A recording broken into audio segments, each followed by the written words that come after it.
Y en los próximos minutos, la presidenta Michelle Bachelet va a firmar en La Moneda el proyecto de reforma tributaria. No hay dudas de que poco a poco los empresarios chilenos están elevando las críticas al proyecto. Una de las reformas económicas más profundas de las últimas décadas y que pretende recaudar 8.200 millones de dólares.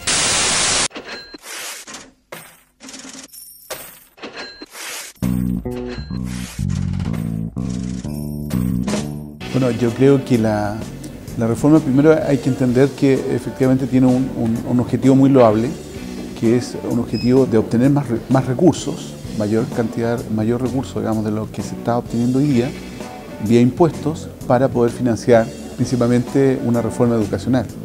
Yo creo que eso, el explicarlo así, puede acercar más a las personas respecto a un tema que no le gusta a nadie, que es el tema de una alza de impuestos. El tema es que se parte por la discusión sobre la reforma, pero yo creo que no está claro todavía y no se ha explicitado el proyecto y el uso de esos recursos y la cuantía de esos recursos.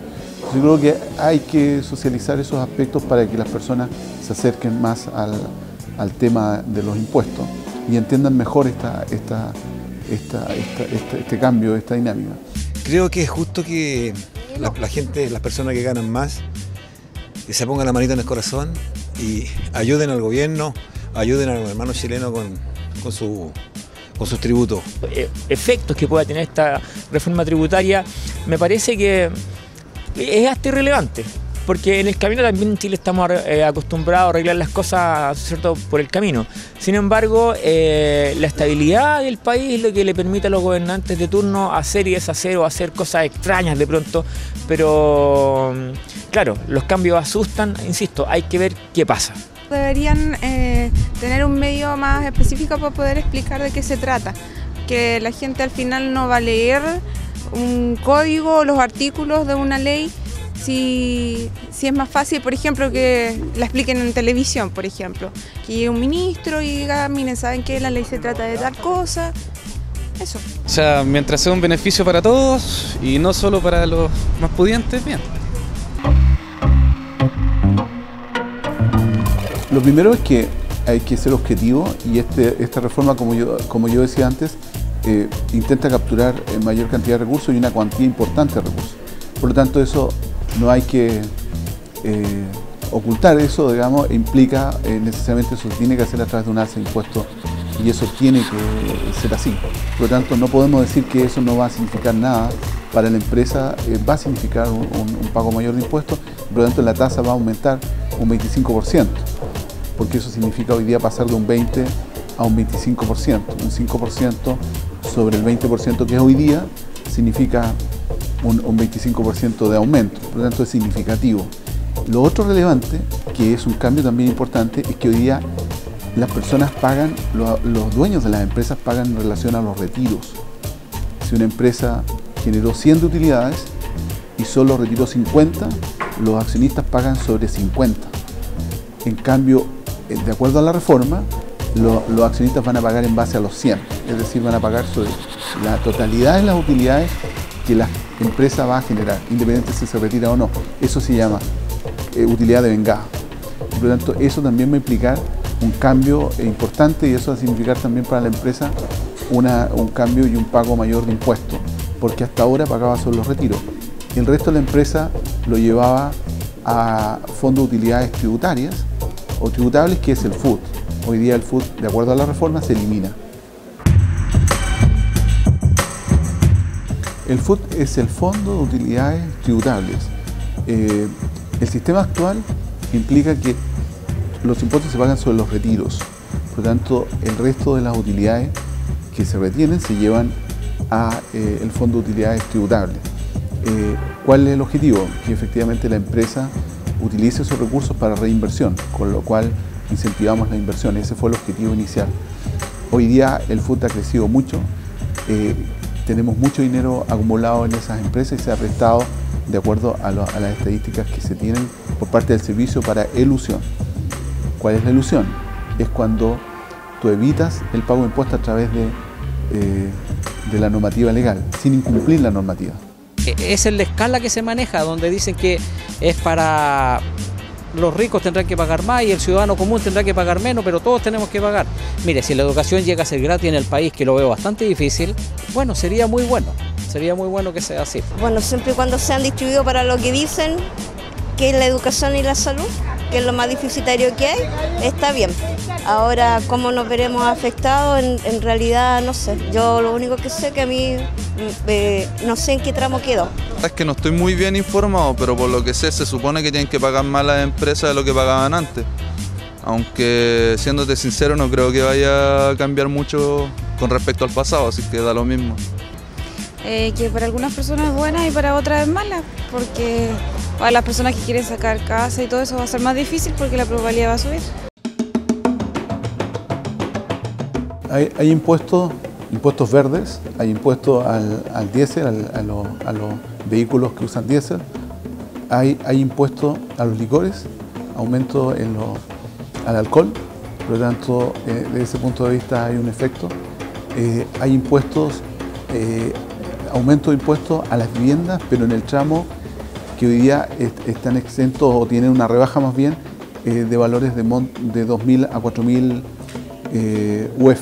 Si hoy día hay una disminución, una rebaja de un porcentaje de IVA importante entre el tramo de 2.000 hasta 4.500. Hoy día entre el tramo de 2.000 a 4.500 con la reforma se elimina. Entonces, por lo tanto, uno debiera pensar que ese tipo de vivienda, desde 2.000 a 4.000, debiera aumentar el precio. Igual debiera ocurrir con el alcohol, y por lo tanto eso podría llevar a las personas en esos ámbitos a tener un aumento. Hay un aumento significativo también del impuesto de timbre y estampilla, que a mí eso es lo que más me preocupa en la realidad, que cuando tú tomas un crédito en la banca o en alguna casa comercial, tú vas a pagar hoy día más impuesto de timbre y estampilla, de 0,4 a 0,8 aumenta, por lo tanto se duplica, lo cual significa que tú tienes un aumento en un crédito regular de unas DUF adicional de gastos operacionales por el impuesto de timbre y estampilla. Eso me parece que va a afectar a las personas y lo más preocupante. El tema del alcohol me parece que es una cosa marginal, que es una opción muy válida, digamos. El tema de las casas, a las personas que compran casas de valor menor a 2.000 UF no te va a tener ningún impacto. Los tramos de 2.000 a 4.500 sí va a tener un aumento, pero hay que tener claro si eso no se tiene claro, perdón, si eso va a ser traspasado a el consumidor, porque aquí hay un tema de oferta y demanda también. Mi opinión personal en ese ámbito es que efectivamente la reforma está deficiente en protección a la MIPE. Creo que las medidas que se anuncian en la reforma respecto a la protección, ni siquiera la mediana, me centro más en la micro y pequeña empresa, son deficientes. Una de las medidas principales es la depreciación instantánea. ¿De qué se trata? Se trata de que cuando yo compro un bien mueble o inmueble, un bien de capital, hoy día lo puedo depreciar y lo deprecio, por ejemplo, en 10 años, de acuerdo a la vida útil del bien. Significa que si vale 100 y lo deprecio en 10 años, yo cada año voy a llevar 10 pesos, ¿cierto?, a gasto, por lo tanto voy a estar descontando de mis impuestos los 10 por durante 10 años, lo que hace un valor de 100. Hoy día la reforma permite que esos 100 los pueda descontar de un solo el monto total en un año. Eso hace que los impuestos bajen en ese año. Muy de acuerdo. Lo que no se ha dicho es que efectivamente esa empresa el año 2 va a tener para descontar 0, es decir, va a tener que pagar todo el monto de impuestos de la utilidad. Ejemplo, si la utilidad de la empresa es 1.000, el primer año descuenta 100 y por lo tanto paga impuestos sobre 900. Pero si la empresa vuelve a tener el segundo año 1.000 de utilidad, va a pagar impuestos sobre los 1.000 porque ya no va a tener nada que descontar. Eso, por lo tanto, para mí, eso no es un gran cambio, no obstante es positivo, pero no es algo que en mi opinión ayude de manera significativa a la MIPE, porque hay un supuesto detrás muy importante, que esa empresa va a ser capaz de comprar 100 en bienes de capital todos los años, y eso en la generalidad no ocurre en la micro y pequeña empresa. Por lo tanto me preocupa, creo que debiera haber una mayor preocupación por ese tipo de empresas, considerando un dato importante. ¿Cuál es? Que más del 80% está generado, del empleo está generado en este país por la pequeña y mediana empresa.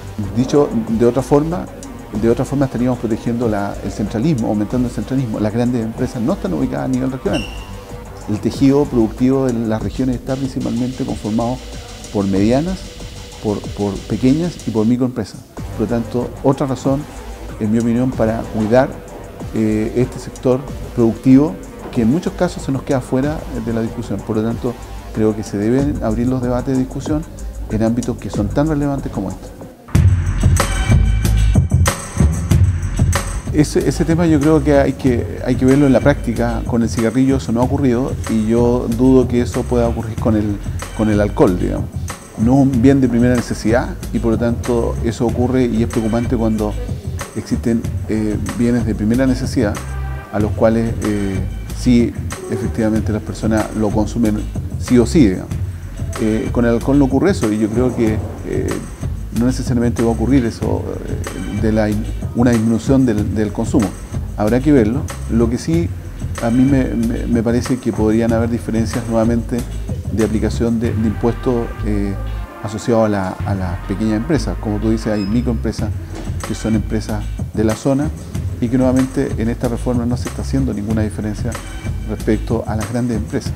Por lo tanto, sí podría haber alguna diferenciación. Yo creo que debiera haberlo y debiera por lo menos discutirse en ese ámbito qué tipo de aspecto diferenciador se le podría dar a una pequeña empresa, que son empresas de la zona. Nuevamente, eso reafirma lo que yo planteo desde el punto de vista de que las pequeñas empresas, las micro están en las zonas como la provincia, como la región, y que en el fondo el trato no puede ser lo mismo. No puedes tratar a esa microempresa y a ese emprendedor de la misma forma que tratas a una empresa transnacional. Se habla de una reforma tributaria, pero los que manejan el tema entienden, pues nosotros no entendemos nada mucho, solamente nos basamos en este mismo caso que le comento yo. A lo mejor puede que tenga otros beneficios, pero nosotros no entendemos eso. Yo creo que falta un poco más de información. Se ha escuchado, sí, de que hay un proyecto, de que hay una reforma, pero así más con detalle, que podamos entender, no. Es una reforma, a mi manera de pensar, que tiene sus pros y sus contras. Porque generalmente en este país los únicos perjudicados somos los más pobres. Siempre los que pagamos las consecuencias somos nosotros de nuestro bolsillo. En los impuestos, ¿quién paga los impuestos? La gente común y corriente. Se me ocurre que está mal porque a todos le están sacando un impuesto y de repente el pequeño va a pagar más y entonces lo encuentro que no está correcto. Sí, de acuerdo al servicio, sí, hay un porcentaje altísimo de elusión y eso hoy día en la reforma se intenta combatir con medidas como aumentar el personal del servicio, pero no solo eso, se le están entregando al servicio atribuciones bastante importantes y eso es discutible y se ha estado planteando que son medidas que ya están rayando en una situación de carácter constitucional de derecho a las personas, porque, por ejemplo, en la reforma se contempla que el servicio puede acceder en forma discrecional a las compras que una persona pueda hacer a través de su tarjeta de crédito. Y eso creo que se requiere discutir, se requiere analizar porque estamos para evitar entregar discrecionalmente atribuciones a personas, porque el servicio está constituido por personas y por lo tanto, en mi opinión, deben quedar muy claras las cosas y deben quedar delimitadas las atribuciones para todos, incluyendo el servicio. En conclusión, yo creo que la reforma tributaria se requiere. Si no se hace, obviamente no se tiene este cambio, la posibilidad de hacer este cambio importante de educación, con lo cual obviamente yo estaría en total desacuerdo. Pero creo que una reforma, como en todos los casos, de esta magnitud, en todo proyecto que tiene una magnitud como esta, debe discutirse en detalle y no partir de la base que efectivamente hay una cancha pareja para todos, porque si es así, la verdad es que eso se pueden terminar aplicando medidas a sectores que efectivamente hoy día no tienen las condiciones para enfrentar esas medidas y me refiero principalmente a lo que he dicho antes, que es la MIPE, y yo revisaría también casos como, por ejemplo, la ley de timbre de estampilla aplicada, el impuesto aplicado a todas las personas. Creo que se debe discutir, porque lo que se quiere es que las personas que tienen más paguen más, por lo tanto se debe cuidar que eso efectivamente ocurre. En el caso de las MIPE, son empresas pequeñas, son emprendedores, necesitamos ese emprendimiento, necesitamos que surjan más pequeñas empresas, más emprendedores, y yo creo que hay que cuidarlo, y la reforma, en mi opinión, las medidas que tiene son positivas en ese ámbito, pero creo que son insuficientes.